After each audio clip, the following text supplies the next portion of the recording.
Wewe ukipitisha kwenye mibamba. Najua ndugu yangu, mimi kuna kitu nimeona katika simu yangu hata za wengine. Najua ongo sio mzuri cha kwanza. Yaani mtu unampigia kwa mfano huko Bunazi.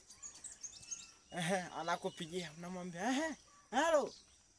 Vipi? Uko wapi? Nakaribia kufika hapa Kagera B, nakuja. Bado huko Bunazi hivi. Kutoka Bunazi hadi Kagera B unaweza kutumia muda gani? Hebu niambie. Halafu mpaka unadanganya mtu. Nimefika Kagera B. Bado huko Bunazi. Uongo sio mzuri. Hivi pale ukipata ajali itakuwaje? Ukipatia ajali kwa mfano Bunazi kakutokea ajali. Je, utamwambia kuwa kwa mfano umegonga umeanguka, nimeangukia kule Bunazi kwani na wakati ulikuwa umemdanganya kuwa huko Kagera B? Ndugu yangu, sio vizuri bwana. Yaani uongo wakati mwingine ni uzuri lakini haujawahi kuwa mzuri hata kidogo. Yaani uongo ni mbaya siku zote. Yaani achana nayo ndugu yangu. Yaani kudanganya sio vizuri sana.